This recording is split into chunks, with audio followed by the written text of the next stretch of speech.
I want to bring in one of the leading voices in the conservative movement, author of a new book, Lions and Scavengers. It says Avengers in my prompter, but I won't be tricked. Lions and Scavengers, the true story of America, Ben Shapiro. It's good to have you here. Thank you for taking the opportunity. Congratulations on the success and the book.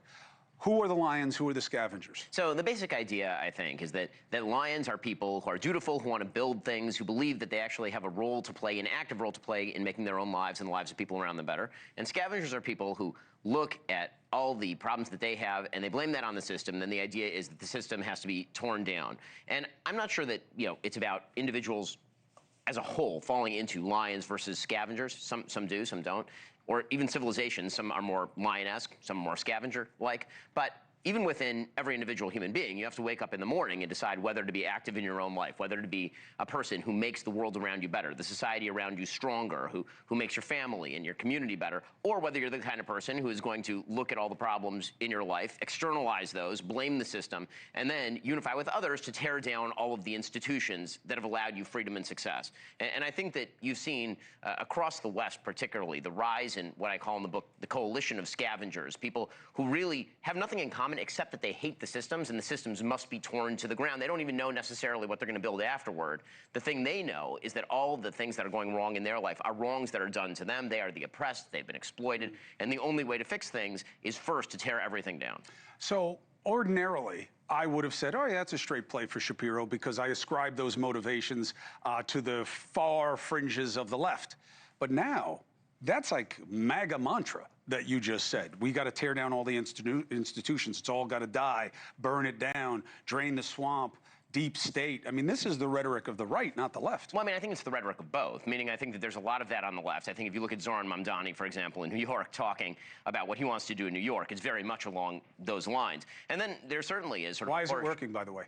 Because I think that there are a lot of people, particularly in New York, who've been made dependent on government largesse and government regulations and government programs that are already in his category. And then they look at all the problems and they say, well, let's hand it to somebody who promises to fix all of that easily. Right? The only I can solve aspect to our politics, again, this runs across the gamut. This is really not a right-left divide. Because that is literally what the president said during his first campaign was only I can fix it. And I think Barack Obama said similar things. Joe Biden has said similar things. It's become a really terrible hallmark of American politics for politicians to come along and say, you've got problems in your life. Those problems are not your problems. Those problems are things that I personally am going to solve by restructuring all the institutions. And so I think that, what a conservative traditionally would say, the sort of G.K. Chesterton conservative would say... Wrote the book Orthodoxy. That when you're walking through a field and you see a fence, if you don't know why the fence is there, if you're a conservative, you first have to discover why the fence is there before you decide to remove it. And the sort of traditionally non-conservative move is you see the fence, you don't know why it's there, and you just uproot it without any further thought.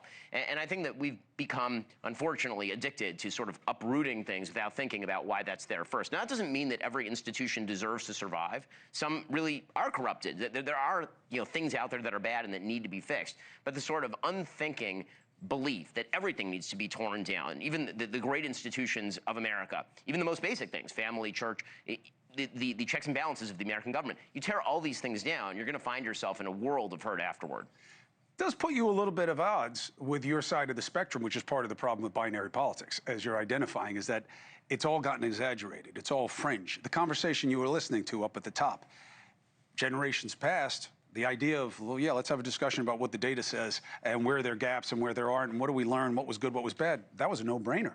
You would have done that in due course. Now we avoid it like the plague. Nobody's even covering this story tonight. Well, Only me. I think one of the things that was fascinating there is listening to Dr. Bhattacharya, who actually was victimized by Dr. Fauci, who actually tried to shut down dissemination of his Great Barrington Declaration, which was an alternative strategy for addressing the pandemic by essentially allowing healthier populations to tranche back into the population.